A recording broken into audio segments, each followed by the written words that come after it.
What's up, Weiss guys and gals? I just wanted to say, hey, what's up? And welcome back. I'm just saying welcome back from the dead because my channel is going to come back with the BAM, and Kevin's going to help me out. For all you guys who don't know, this is Meet Kevin, otherwise known as, what's your name? Oh, Kevin, yes, man. Well, call me Meet Kevin because my last name's half rat, you like the half rat. You know what? Meet Kevin. This is Meet Kevin, okay, guys? And he is the no pressure agent. He is the best guy you need to know about real estate, and he is so kind enough to have me on this to be here for this interview today. And we're just gonna learn a little bit about him and what he does. So that leads me into my very first question. And the first question is, tell us a little about who you are and what you do.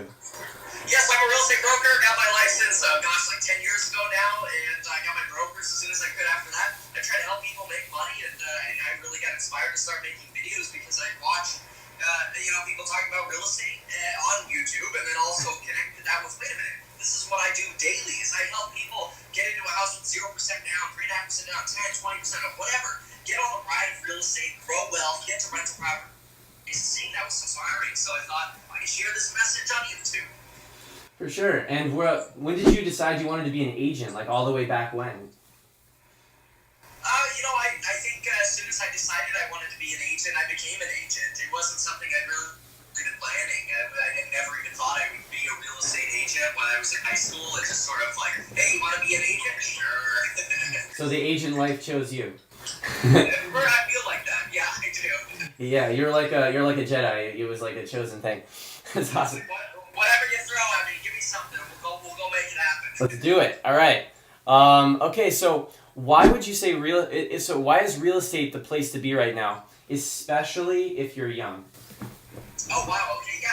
I think it's all about, if you place your money, make money, place your money into something. If you don't have a lot of money to invest, get into something that you can afford. You stop paying rent to somebody else. Now all of a sudden you're building this source savings account for principal pay down, paying off your loans on properties. And now over 30, 40, 50 years, you're creating a wealth for yourself rather than paying off somebody else's loan. I think that's so inspirational. I think a lot of people get caught up in this concept that, I don't want to be tied down by 30-year mortgage. Who cares? Like, then you're tied down by 30 years of renting. Like, what's better, Absolutely. I totally agree with you. And the younger, the earlier, the better, because that gives you that time to build that portfolio as well, for sure. Okay, so what advice would you give to or suggest to young entrepreneurs that are just getting started, who need some help? I think the biggest thing is to just start. So many people wait until I gotta have a trademark, and I gotta have an LLC, and I gotta have an insurance policy, and I gotta have all my marketing right. It's like, you don't have clients. You don't need any of this crap. The first thing you need to do is go get clients. Like, oh my God. Print out some cheap business cards and get into business first. Figure out all the other stuff later. Guys, this is so true. Like, literally, I say the same thing on my channel. You need to, like Grant Cardone says, you need to monetize your ideas. And right away, I didn't have any experience in marketing. And then I got my first client, and then with the cash flow, I used that to buy a course, and now I understand everything. It's literally like, you need to sell first, get those contracts signed, get the cash flow, and then everything will follow. Because as soon as you do that, then you're going to feel like so much pressure. Like, you have to make these clients happy, so you have to learn, and then it's also real business. Then you can pay people to make your business cards, pay people to do the stupid things like your LLC. I believe in LegalZoom, InkFile. You don't have to go and get a lawyer. There's so many services out there. The most important thing is that you're monetizing your idea and making sure that people want to pay for the problems that you want to solve. All right. Yeah, that's so true. It's kind of like the first deal I ever did. I didn't know all the answers. In fact, I probably knew next to none of the answers. But now all of a sudden, as you said, it creates this pressure. It forces you to learn. Like, I don't know the answer to that. Hey, let me get right back to you. I'm going to get you the answer. I'll call you right back. Boom, broker, what do I do? Exactly. All of a sudden, it's like you start learning, It's literally you have basically all these holes and all this water flowing in from all these directions. You're like, I gotta plug this one up, plug this one up, plug this one up. And it's honestly super exciting. You learn on the job, and I'm all about, acquiring that knowledge in the moment. Because you can go to school and be all theoretical, but you're really gonna forget 70 to 80% of the information. If you're not applying it regularly. So if you're applying it and really doing that live, then it helps you get like a really firm understanding of like all the material you know. Same thing for investing in real estate, right? I mean, like one thing is going into your like we'll talk about your investing course at the end, but like learning is really important, having fundamentals down. But at the end of the day, you need to get that agent and you need to be out there looking for deals. Because that's how you have to train your mind to see what a good wedge deal is. And you have to train your mind to see what like a good deal in general is. Because like it takes a certain eye to see, hey, that stove was bought at IKEA, or sorry, that stove was bought at Home Depot. Like it takes a long time to see. Like, whenever you go into like a shower, you can not a shower, but a bathroom, you can immediately see like everything. Like you know exactly where the tiles were, like what went into this, how much this is worth, like. That takes you have to literally dive in and do it yourself. That's what I'm trying to say. So. Yeah, that's the biggest thing is if you don't get started, you'll never learn. It's the whole noobs versus pros thing you do, you know? Noob versus pro. The noob thinks they can learn it all before they start, but I think you gotta learn at the same time as you're starting. That's why you mentioned or alluded to it.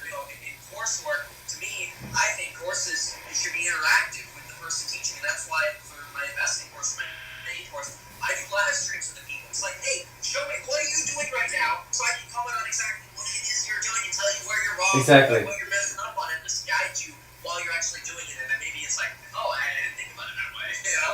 Exactly, totally. That guidance is really imperative, especially when you're first starting off, because you need that mentorship. And I stress mentorship in my channel. All right, so let's get to the next question. Picture this: you're in your early 20s, and you're in your early 20s, and you're flat broke. What advice would you give to entrepreneurs to get started? Yeah, I mean, I would figure out what do I want to do. You know, do I want to get? Am I inverted, or you know, am I socially awkward? Do I not want to sell? And maybe I go get a business boot camp, do a business boot camp for coding or something like that, and go to San Francisco. And people are getting 6-figure jobs after going to boot camps. Or if you're extroverted, you want to get out there and do sales, maybe go join a door knocking company like solar or pest control. I mean, these are dime a dozen. And then learn some sales experience, and maybe get into cars, or get into real estate, or go right into real estate. I mean, there's so many options to make money. There's so many people that are like, how do I make more money? It's like, get out and go do something. That's literally what I'm telling people. Like, when I was young, I used to think that you needed to wait for that $1 billion, even $1 million idea. But the truth is, if you just think in terms of solving problems, you just have to think about what problems are there that I can solve. What expertise can I help? What value can I bring? And honestly, like you can do something now. Like you don't have to come up with $1 million invention. You can just there's so many small businesses that need help that they're not getting any attention because the big people are the only ones getting attention right now. So like I think the wealth right now is in small businesses. Yeah. Anyway, so yeah, that's really cool. And what's the best strategy for real estate and why? And I already know this because I'm in the course, but let's share it with the audience. I mean, to me, it's so simple, and people overcomplicate it. The simple fact is, identify a good deal, buy a good deal, and don't sell. Just hold it. It's that simple. I think it's like buying lawyer, but then you can go rent out rooms and help mitigate your payment, which you can't do when you're a tenant. There's so many cool benefits to being a homeowner that people are always worried about. What if the furnace goes out? Okay, then you buy a new one. It's $2,000. Like, come on, you know. Yeah, and a lot of people think about buying a home as like the most important purchase of their life. Like it's the only, they pretty much are on this like really steady like goal to like get to acquire property, to get a car, to get a dog, and 3.5 kids, and that's it. They're set. But yeah, exactly. And then they never end up buying. It's like, well, if I'm going to buy, I want to have a yard. Through the yard, get in without a yard first, and get into home ownership. So that way in the future you can afford to buy whatever the heck you want. Exactly, because I mean, once you have one property, you can do so much with that. You can go HELOCs, you can work with it, you can leverage, you can multiply. Like there's so many different strategies, and honestly, like check out Meet Kevin's channel, because like on your channel daily, almost like, or at least every other day, you post really helpful advice on what you can do in real estate, and like you can really work the market, for sure. And all right, and so would you consider 2019 a good time to get into real estate? Yes or no? And why? I do, yes. To me, I don't see any indication that the market's going to plummet in 2019. So many people are worried. It's like, well, I don't want to get in only to bottom top. Well, if you're getting in thinking your situation would be turned upside down if the market crashes. You shouldn't be getting into real estate anyway. But that aside, because I always think you should insulate yourself with good deals, good cash flow. But that aside, all of the things that crashed the market in 2018 weren't players in the 2019 market. And so that's why I think 2018 was an adjustment to go down this big drop. We lost 10% almost nationwide in real estate. By 2019, we're going to be back on that course of slow and steady growth. For sure, and I think a lot of people will find this interesting because I actually got asked this question over the weekend when I was in New York.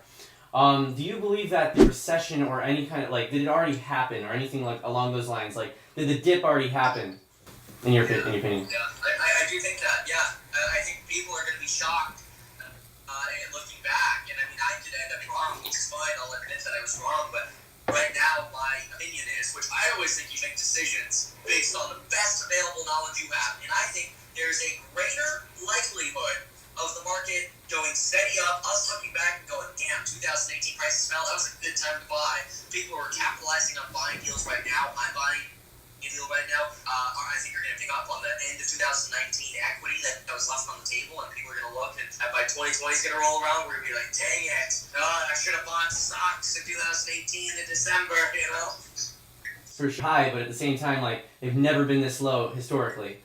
So they're only going to go back up, in my opinion. Up to 7-8%. That isn't that where they were resting in the past? Really high. Yeah, it's tough because as countries and economies develop, they rest at different points. But the good news is rates fell last year. So we had rates jump in the summer. That led to the market getting hurt, and now we've got rates at a lower position, which I think is very advantageous for picking up on deals. You got lower prices, you got lower rates. It's a great time for buyers. For sure. Amazing. And all right, so our last question is going to be, what is your motto? What is Meet Kevin's motto?